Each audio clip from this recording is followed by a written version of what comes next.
Hello, creative writing students. We're going to go ahead and talk about our next genre now, which will be fantasy or sci-fi. And or you can choose to combine the two genres or pick one of them for your quarter two story. All right. Don't mind that. Okay. So let's talk a little bit about what makes these genres unique so that you can understand both how to write a story of these genres, but also so you can make a good decision about which genre you would prefer to write. I'm sure you're familiar with both genres already. And personally, I love both of these genres. I think that these give you such an awesome opportunity to just let your imagination run wild. You can go in so many different directions writing a fantasy or a sci-fi story because both genres, by definition, allow characters to do things that aren't possible in our world today.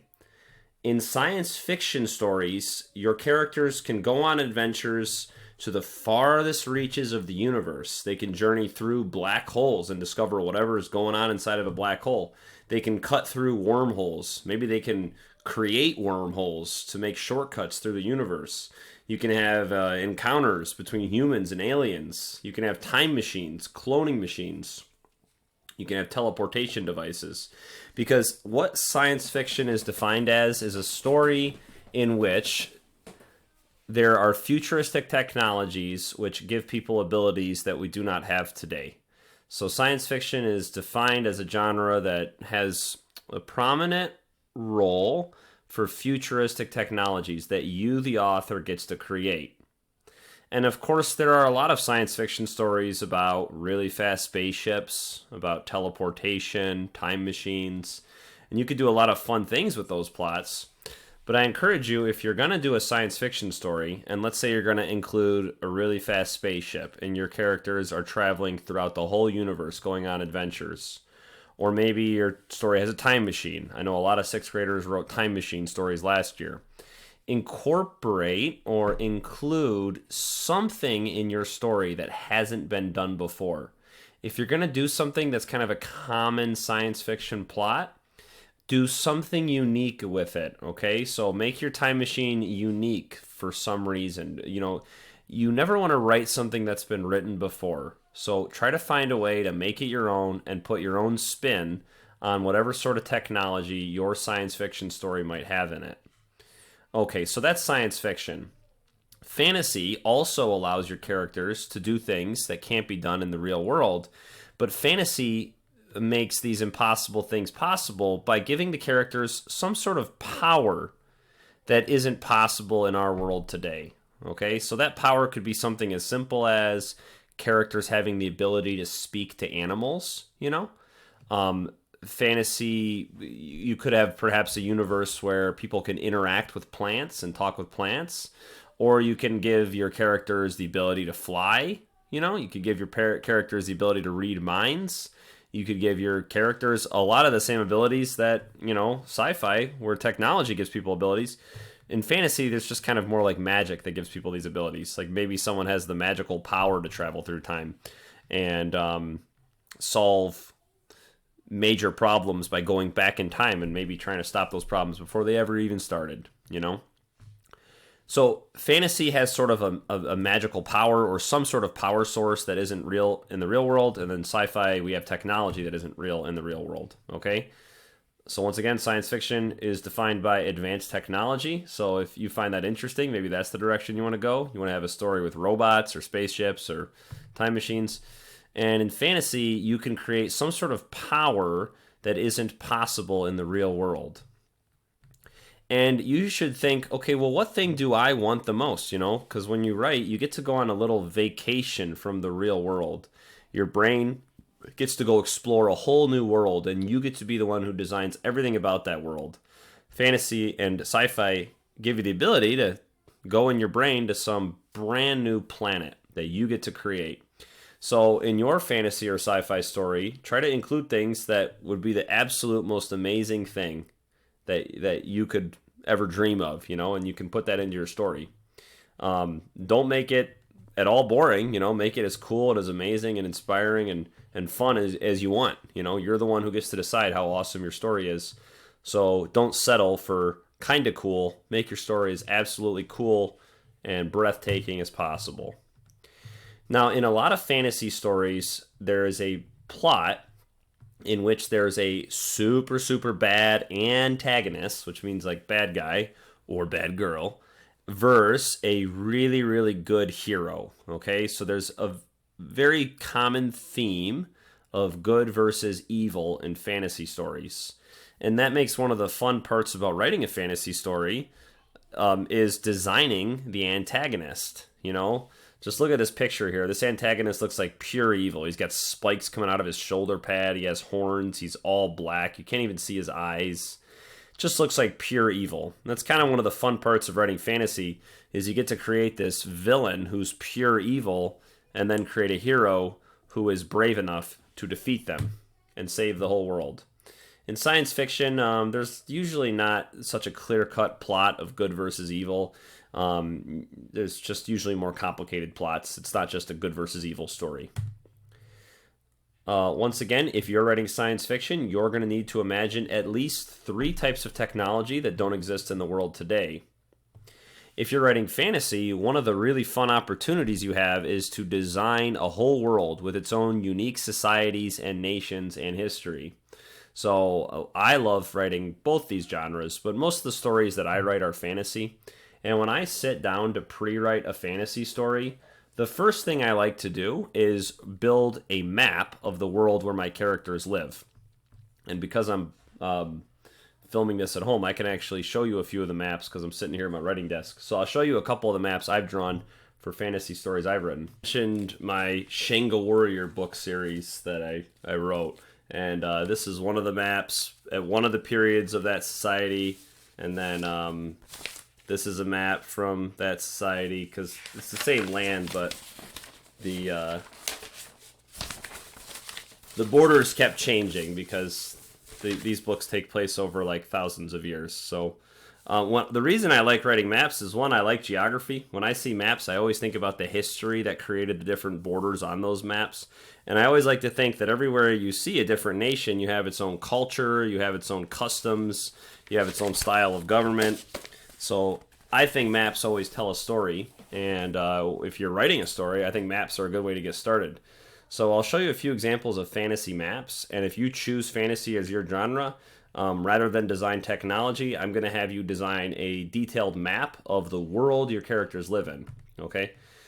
Just a fun fact. Okay, Star Wars is actually both fantasy and sci-fi. You have futuristic technology like these laser guns that don't exist in the real world today, and the spaceships and like the Death Star. But it is clearly a battle between good versus evil. And also there is this magical power, the Force, that kind of is a main part of the story. So that magical element is fantasy, and the good versus evil is fantasy. But then obviously the futuristic technology, the space travel, that's all sci-fi. Okay, if you're doing sci-fi, you need to pick a year you want your story to take place in. And last year, I remember a lot of the kids just chose these really outlandish years. Like they had their story take place in the year 40 billion AD. And in general, that's probably way too far in the future. 40 billion years from now, who knows what our planet will be like? Who knows if our planet will still exist? We might even have, people might even use a different dating system. Hopefully, they still use the years since the birth of Christ. You know, that'd be great. But anyways, when you're choosing a year for your story, if you want your story to be mostly modern day, but with just some futuristic technologies that not everyone knows about, yeah, then just set your story in the modern day. If you want your story to have advanced versions of the technology we already have, set it 50 years in the future. If you want your story to have forms of technology we don't have anything like today, like brand new types of technology like teleportation devices, maybe 100 years in the future would be realistic. If you want your society to look very advanced in every way imaginable, like flying cars everywhere and, you know, the whole city's made of metal, perhaps, it's maybe there's like street on top of street on top of street, maybe you set it like 500 years in the future. So that's just a general guide for choosing a year, because you will have to choose a year if you're doing sci-fi. Now, there are 2 types of fantasy, and you can choose either one. High fantasy stories are stories where the author creates a brand new world out of thin air. Okay, so if you want to create a whole new world that your characters can live in and you could kind of go on a little imaginative vacation to when you're writing, that's called high fantasy. There's a ton of high fantasy stories I'm sure you're familiar with. So, Lord of the Rings and The Hobbit, that's high fantasy because J.R.R. Tolkien invented the Middle Earth world. Chronicles of Narnia, the world of Narnia is its own world, so C.S. Lewis wrote a high fantasy story there. But even popular video games like Pokemon, that's a high fantasy story. You know, it's invented this whole new world with children that leave home at age 11 and start battling these animals they find in the forest with each other for fun. And, you know, that's a high fantasy story. The Legend of Zelda, this battle between, you know, Link and then Ganondorf, I think that's how you say that. That's a high fantasy story as well. Low fantasy are stories that take place in our world, but just have some fantasy elements, even just one fantasy element. Like if everything in your story was realistic, but, you know, there was a girl who could talk to animals, that's a fantasy story. That's low fantasy, though. Most of the parts of the story are realistic, you know, but, you know, there's this one part that's not. Once again, if you're writing fantasy, you have to create a cool map. And if you're doing low fantasy, you'll just create a map of like the area your characters live in. If you're writing high fantasy, make a little map of the world they live in. I think this is really cool and exciting. Every little part of this map you draw should, in your mind, you should be thinking, okay, well, what societies live in each part of this map?